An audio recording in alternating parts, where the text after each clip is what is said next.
विद्यार्थियों, कक्षा 12वीं वितान खंड, विषय हिंदी, पाठ 2 जूझ, जिसके लेखक हैं आनंद यादव। हम जानते हैं 12वीं में हिंदी में 2 किताबें हैं। पहली किताब आरोह भाग है और दूसरा वितान। वितान का ये जो है दूसरा पाठ है, जिसका शीर्षक है जूझ।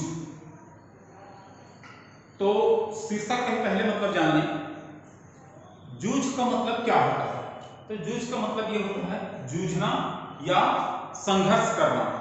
हम किसी भी कार्य को करते हैं तो उस कार्य में भी बहुत सारी परेशानी आती है, तो हम क्या करते हैं, उससे संघर्ष करते हैं, फिर हमें जो है उसकी सफलता प्राप्ति होती है। आइए देखते हैं जूझ पाठ में। पाठशाला जाने के लिए मन तड़पता था, लेकिन दादा के सामने खड़े होकर यह कहने की हिम्मत नहीं होती कि मैं पढ़ने जाऊंगा। डर लगता था कि हड्डी पसली एक कर देगा। हड्डी पसली एक कर देगा। हड्डी पसली एक कर देना, ये एक मुहावरा है। हड्डी पसली एक कर देना का मतलब ये होता है कि या तो आप कहें कि ठीक कर देना, या फिर जो है मारपीट करना, डांटना डपटना, सुधारना, है ना। पहले ऐसा होता था पढ़ाई में कि यदि बच्चा बदमाशी कर रहा है, पढ़ाई लिखाई में कोताही कर रहा है, पढ़ने के लिए जो है आलस्यपन दिखा रहा है, तो माता पिता जो है उसे मारपीट के स्कूल भेजते थे, और वही जो है ठीक करना, हड्डी पसली एक करना। इसका मतलब यह है कि विभिन्न हड्डियां और जो पसलियां होती हैं पीछे जो है, दोनों के एक करना मतलब मारपीट करना या फिर जो उन्हें ठीक करना। तो कहने का मतलब यह है कि लेखक ये बताना चाह रहे हैं कि मैं जो है पढ़ने जाऊंगा, ऐसा कह पाना दादा के सामने जो है हिम्मत नहीं होता।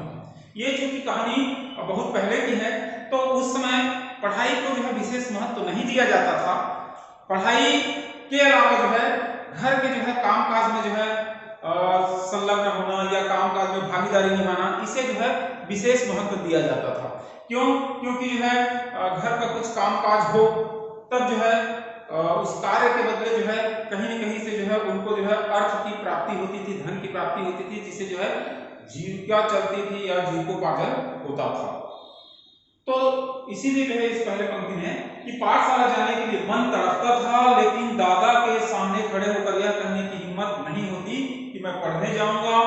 डर लगता था कि कहीं हड्डी पसली एक न कर दे। पढ़ाई के लिए जाने के लिए यदि मैं कहूं तो हो सकता है कि दादाजी जो मुझे डांटे या फिर जो मेरे साथ मारपीट करे। इसलिए मैं ताक में रहता था कि कोई दादा को समझा दे।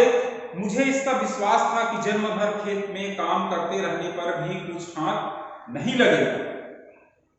इसलिए मैं चाहता था कि मैं ना बोलूं, क्योंकि मैं बोलूंगा दादाजी को तब क्या होगा, मुझे डांट पड़ेगी या मार पड़ेगी। इसलिए मैं चाहता था कि कोई जो है दादाजी को समझा दे, बता दे, फिर जो है वो मुझे पढ़ाई के लिए जो है भेज दे। और मुझे इस बात का विश्वास हो गया था कि जन्म भर यदि मैं खेत में काम करूं तो क्या हासिल होगा, कुछ हासिल नहीं होना है। क्योंकि जो है वो देख रहे थे कि उनके दादाजी जो है बचपन से लेकर के आज तक उस खेत में काम किए, तो उनके पास जो है कितनी धन संपत्ति हुई, ये जो वो आंखों से देख रहे थे। यह खेती हमें गड्ढे में ढकेल देगी, पढ़ जाऊंगा तो नौकरी लग जाएगी, 4 पैसे हाथ में रहेंगे, विठोबा अन्ना की तरह कुछ धंधा कारोबार किया जा सकेगा। अंदर ही अंदर इस तरह के विचार चलते रहते। मन में जो है उनके लेखक के जो है विचार वो चलते रहता था कि यदि मैं थोड़ा बहुत भी पढ़ लिख लिया तो पढ़ने के बाद जो है या तो नौकरी लग जाएगी, और नौकरी लग जाएगी तो 4 पैसे हाथ में आने लगेंगे। और विठोबा अन्ना एक शब्द है, इसमें जो है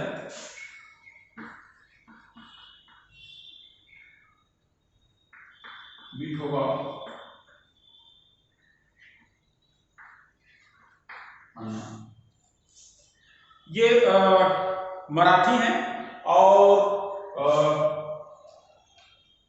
थोड़ा बहुत पढ़ लिखने के बाद जो है ये साहित्य का ज्ञान रखते थे और इनका कारोबार जो से चलता था। तो इसलिए जो है ये कहते हैं कि विठोबा अन्ना की तरह जो है कुछ कारोबार काम धंधा जो है चल जाए। हम जानते हैं कि किसी भी कार्य को करने के लिए या किसी बिजनेस या व्यापार को करने के लिए हमको जो है थोड़ा बहुत जो है पढ़ा लिखा होना जरूरी है। तो इसलिए जो है वो इस तरह से कहते हैं कि मैं यदि थोड़ा बहुत पढ़ लिख लूं तो या तो नौकरी लग जाएगा, नौकरी लग जाएगा तो फिर 4 पैसे आएंगे, या फिर कुछ कारोबार कर लूंगा। ये अंदर ही अंदर उनके मन में विचार चलते रहता था। नेक्स्ट पैराग्राफ, दिवाली बीत जाने पर महीना भर ईख पेरने का कोल्हू चलाना होता। कोल्हू शब्द आता है कोल्हू और इससे पहले ईख का मतलब होता है गन्ना या जिसे आप कुसियार भी बोलते हैं, और कोल्हू का मतलब यह होता है कि उस ऐसा यंत्र जिसके द्वारा जो है गन्ने को जो है पेरा जाता है या उससे जो है रस निकाला जाता है। अभी वर्तमान में बहुत सारे जो है टेक्नोलॉजी आ गया है। हम देखते हैं कि सड़क किनारे जो है वो गन्ना जूस वाला जो रखता है, वो छोटा उसका यंत्र रहता है, उससे जो है गन्ने की पेराई करके रस निकालते हैं, या फिर बड़ी बड़ी फैक्ट्रियां लगी हुई हैं। पहले ऐसा नहीं होता था। पहले क्या होता था कि एक लोहे का ऐसा कुछ जो है मशीन जैसा होता था, उसमें जो है बैल के सहारे जो है उसको जो है गोल गोल घुमा करके जो है रस निकाला जाता था। बैल जो है उसमें झुकता था, वो चारों तरफ से घूमता था, तो इससे जो है वो 3 बेलनाकार आकार के जो रहते थे और साग को वो जो घूमता था, उसी के बीच में जो है गन्ना को डालते थे, तो उससे जो है रस निकलता था। तो उसको जो है कोल्हू कहा जाता था। ये कोल्हू जो है बैल से द्वारा जो है चलता था और उससे जो है रस निकालते थे। तो दिवाली बीत जाने पर महीना भर ईख पेरने का कोल्हू चलाना होता, अर्थात जैसे ही दिवाली समाप्त होती तो 1 माह जो है इसको जो है उस कोल्हू को चलाना होता था, अर्थात बैल को हाँकना पड़ता था। अर्थात ये खेती का कार्य जिसमें जो है गन्ने से रस निकालकर गुड़ बनाने का कार्य था, उस कार्य को जो है इसको करना पड़ता था। कोल्हू जरा जल्दी शुरू किया तो दादा की समझ से ईख की अच्छी खासी कीमत मिल जाती है। कहने का मतलब यह है कि इनके दादाजी का कथन था कि यदि हम कोल्हू को जो है पहले चालू कर दें, सबसे पहले जैसे प्रारंभ हो जाए। हम देखते हैं मार्केट में यदि कोई चीजें जो है सब्जी भी हो, यदि सब्जी जो है जो सब्जी पहले आता है उसका भाव जो है बहुत ज्यादा रहता है, फिर बाद में जो है बहुत सारे जो है सबके दुकान में वही चीज आने लगते हैं तो उसका भाव जो है कम हो जाता है। तो वही चीज यहाँ भी है कि यदि जो है कोल्हू जरा जल्दी शुरू किया जाए तो दादा की समझ से ईख की अच्छी खासी कीमत मिल जाएगी, अर्थात कोल्हू जल्दी चालू होगा तो जल्दी जो है गुड़ बनेगा और मार्केट में जो है उसका जो है हमको कीमत जो है ज्यादा मिलेगा। ऐसा जो है किसका कथन था? दादाजी का कथन था। उसकी समझ कुछ हद तक सही थी। जब चारों ओर कोल्हू चलने लगते तो बाजार में गुड़ की बहुतायत हो जाती और भाव नीचे उतर आते। उस समय नंबर 1 और नंबर 2 का गुड़ बहुत आता और हमारे जैसे खेतों पर बनाए गए नंबर 3 के गुड़ को कौन पूछता? नंबर 1, नंबर 2 और नंबर 3। कहने का मतलब यह है गुड़ की जो है क्वालिटी कैसे है, 1 नंबर का, 2 नंबर का, 3 नंबर का, ये ऐसे ऐसे समझ लीजिए ग्रेड 1, ग्रेड 2, ग्रेड 3। ये लोग जो बनाते थे वो साधारण किस्म के गुड़ होते थे जो ग्रेड 3 का होता था। तो मार्केट में यदि जो है ग्रेड 1, ग्रेड 2 या 1 नंबर 2 नंबर का गुड़ है तो 3 नंबर के गुड़ को जो है कौन खरीदेंगे? तो इसलिए जो है यदि 3 नंबर का गुड़ बनाने वाला जो साधारण में ये लोग बनाते थे वो यदि जो है मार्केट में पहले आ जाएगा तो और चूंकि 1 नंबर 2 नंबर भी रहेगा तो 3 नंबर गुड़ की बिक्री होगी और उससे जो है अच्छी खासी आमदनी मिल जाएगी। बाकी के किसान दूसरे ढंग से विचार करते थे। उनका मत था कि यदि ईख को और कुछ दिन खेत में खड़ी रहने दिया जाए तो गुड़ जरा ज्यादा निकलता है।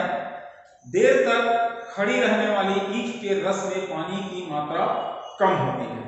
देखिए ये तो जो है लेखक के दादाजी का कथन था, लेकिन और दूसरे किसान क्या समझते थे कि हम जो है शुरू में जो है इस कोल्हू से रस निकाल करके गुड़ नहीं बनाएंगे, खेत में जो है और ज्यादा दिन तक करके जो है ये जो ईख जो है या गन्ना जो है खड़ा रहेगा, तो उससे क्या होगा उधर भी आगे धीरे धीरे हम जानते हैं कि जो है गर्मी बढ़ती जाती है और उससे जो है गन्ने के अंदर जो रस रखता है वो थोड़ा कंसंट्रेट होगा, गाढ़ा होगा और वो जो है ज्यादा मीठा होगा, तो उससे जो है गुड़ ज्यादा बनेगा। कहने का मतलब यह है दिवाली के तुरंत बाद जो है यदि हम जो है लगभग वो जो टीना होता है 12 टीन में जो है 30 किलो गुड़ निकलता है, एक एवरेज मान लीजिए। इतना में मान लीजिए 12 रस है और उससे जो है हमको 30 केजी गुड़ मिल रहा है। तब ये 2-3 महीने बाद जो है कंसंट्रेट हो जाएगा गन्ने के अंदर जो है रस जो है, तो वो गुड़ जो है हमको जो है 10 टीन रस में ही जो है 30 केजी जो है गुड़ प्राप्त हो सकता है। ऐसा इनका कथन और होता भी है।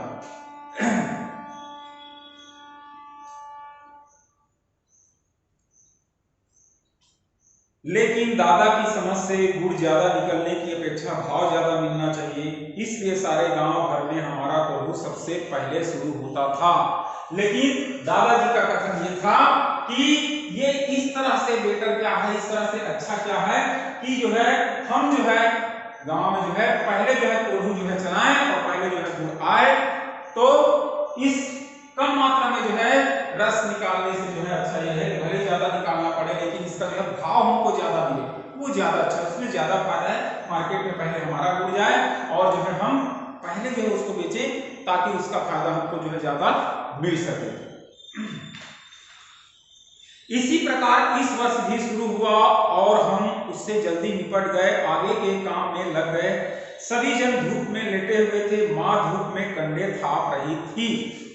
कंडे आप सभी जानते हैं, कंडे जो है गोबर से बना हुआ जिसे गांव में छेना भी बोलते हैं, उसको जो है आग जलाने का काम आता है या रोटी बनाने वगैरह के लिए ईंधन का काम आता है, ये कंडे जो है। तो कहने का मतलब यह है इस साल भी जो है इस कार्य से निवृत्त होने के बाद जो है एक दिन की बात है कि सभी लोग जो है धूप में जो है लेटे हुए थे और ये जो लेखक है उनकी माँ कंडे थाप रही थी अर्थात छेना बना रही थी गोबर से। मैं बाल्टी में पानी भर भर कर उसे दे रहा था, कुछ ना कुछ बातचीत भी कर रहे थे। हम दोनों ही थे, इसलिए यह सोचकर कि माँ से बात करनी चाहिए और मैंने अपने पढ़ने की बात छेड़ दी। इनको लगा कि हम माँ और बेटे दो ही लोग हैं, ये अच्छा मौका है, तो क्यों ना जो है मैं पढ़ने की बात या पढ़ने की चर्चा कर लूं ताकि जो है मेरी पढ़ाई के लिए जो है कुछ सोच हो या कुछ रास्ता निकल सके। तो लेखक जो है अपने माँ से जो है क्या बात करता है पढ़ाई के संबंध में। माँ ने कहा अब तुम ही बता मैं क्या करूं।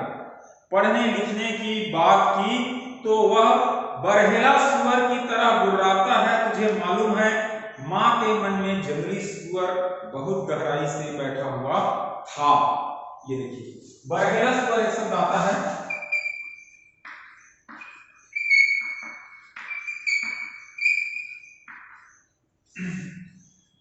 सुअर सभी जानते हैं साधारण।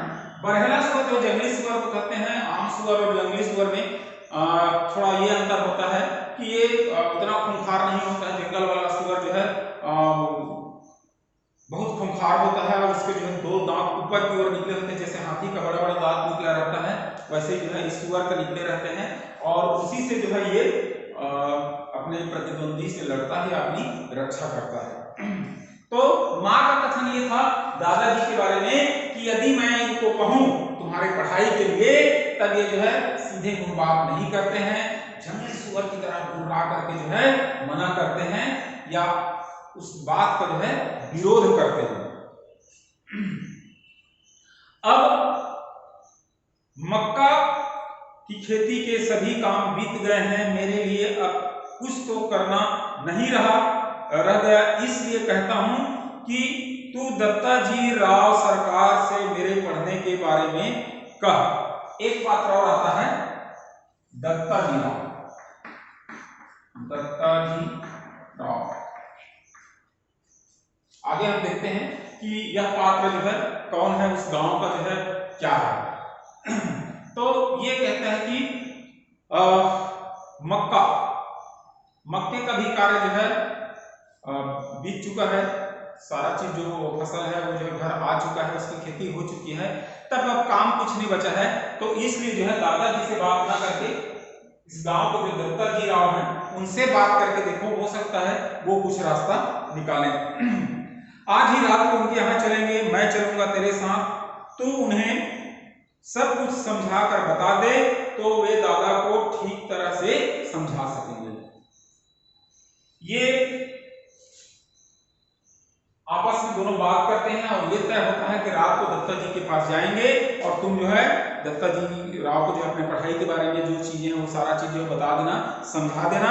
फिर वो जो है दत्ता जी राव जो है दादा को जो है तुम्हारे पढ़ाई के लिए समझा देंगे। ठीक है, चलेंगे। माँ ने हाँ तो की, लेकिन अंदर से माँ के स्वर में उदासी थी। मुझे भी मालूम था कि इतना करने पर भी कोई लाभ नहीं होगा, लेकिन वह मेरे मन रखने के लिए जाने को तैयार हो गई। मेरी तड़पन वह समझती थी। 7वीं तक पढ़ाने की उसके मन में तैयारी थी, लेकिन दादा के आगे उसका बस नहीं चलता था। 7वीं क्लास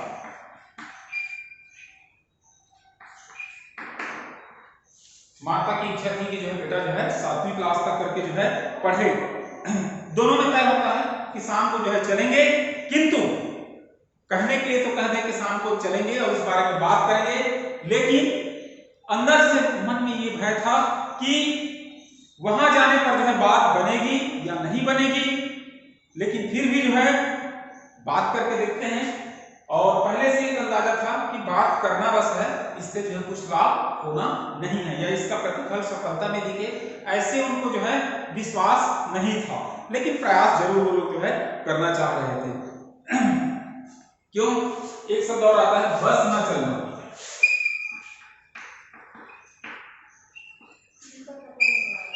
बस ना चलना ये जो है एक मुहावरा है और इस मुहावरे का मतलब यह है कि अपना बस नहीं चलना अर्थात जो है असमर्थ होना, कुछ नहीं कर पाना, ये जो है बस न चलना। रात को मैं और दत्ता जी राव देसाई के यहाँ गए। माँ ने दीवार के सहारे बैठकर दत्ता जी राव से सब कुछ कह दिया।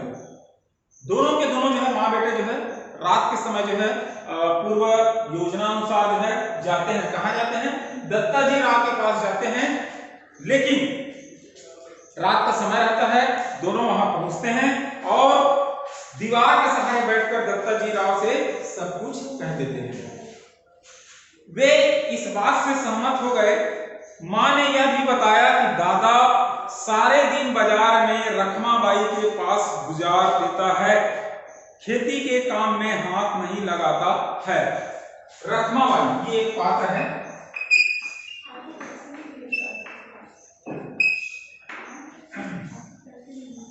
दत्ता जी राव को जो है जाकर के माँ से दोनों बताते हैं कि इनकी जो पढ़ने की इच्छा है, और उसके बाद जो है ये दोनों जो है सारी बातों को बताते हैं वहां पर, और ये भी कहते हैं कि दादाजी जो है ऐसा कुछ नहीं करते और वे जो है रखमाबाई के पास बैठ करके जो है पूरा दिन जो है व्यतीत कर देते हैं।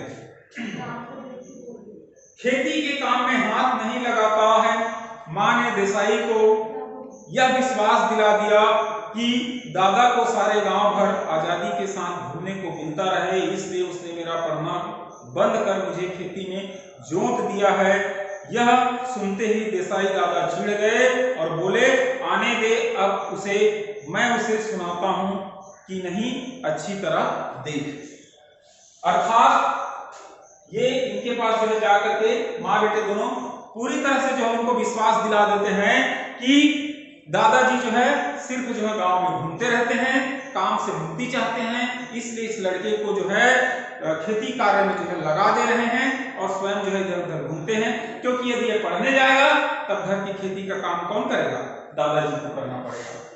और इस तरह जब दत्ता जी राव को पूरा विश्वास दिला देते हैं, तो विश्वास जब उनको होता है तो दत्ता जी जो है इनको आश्वस्त करते हैं, दोनों को, माँ बेटे को, कि रुको, उनको आने दो, फिर मैं जो उनकी खबर लेता हूं।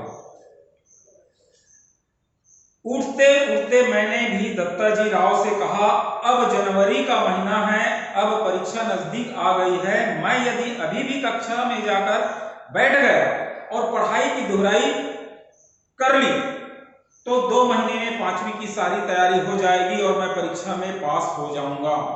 अर्थात माँ ने जो कहा तो कहा, और उसके बच्चे ने भी जो है या लेखक ने जो है दत्ताजी राव को अंतिम समय में जब घर आते समय जो रहता है तो जो है वो कहते हैं कि देखिए समय जो है अब ऐसा आ गया है, जनवरी का महीना आ गया है, लेकिन फिर भी जिसे आप रिवीजन कहते हैं, एक बार जो है दोहराई यदि उसका हो जाता है तो जो है मैं परीक्षा में पास हो जाऊंगा और 5वीं क्लास की जो है तैयारी इस पूरे 2 महीने में हो जाएगी, और इस तरह से जो है ये वर्ष जो है बेकार नहीं जाएगा।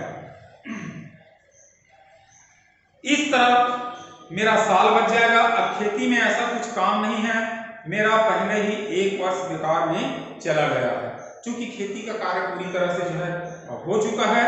इसलिए जो है अब खाली समय है, और यदि इस साल भी मैं नहीं पढ़ता हूं तो 1 वर्ष और बेकार चला जाएगा। इससे पहले का तो 1 साल जो है बेकार चला ही गया है। ठीक है, अब तुम दोनों अपने घर जाओ, जब वह आ जाए तो मेरे पास भेज देना, और उसके पीछे से घड़ी भर बाद में तू भी आ जाना रे छोरा। दत्ताजी राव कहते हैं कि ठीक है, मैंने सुन लिया, अब तुम दोनों जो है घर जाओ, और जैसे ही जो है दादा आते हैं तो तुम उन्हें जो है मेरे पास भेज देना, और उसके बाद थोड़ी देर बाद जो है तुम दोनों जो है आ जाना मेरे यहाँ। जी कहकर हम खड़े हो गए। उठते उठते हमने यह भी कहा कि हमने यहाँ आकर ये सभी बातें कही हैं, यह मत बता देना, नहीं तो हम दोनों की खैर नहीं है।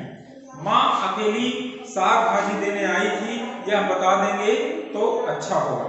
और दोनों जी कहते हैं, और उसके बाद चले जाते हैं, और ये कहते हैं कि दत्ताजी राव देखिए आप जो है दोनों आए थे, ऐसा जो है उनसे चर्चा मत करना, बस ये कहना कि सब्जी देने के बहाने जो है आए थे, और थोड़ी देर में वो लोग जो है चले गए। ठीक है, मुझे जो करना है मैं करूंगा, देख उसके सामने ही तुझसे कुछ पूछूंगा तो निडर होकर साफ साफ उत्तर देना, डरना मत। दत्ताजी राव पहले से जो है प्लानिंग करते हैं, एक योजना बनाते हैं कि मैं दादाजी के सामने जो है यदि कुछ पूछता हूं तो वहां तुम जो है डरना मत, मैं जो भी पूछूंगा उसको जो है तुम निडर होकर के, निर्भय होकर के बताना।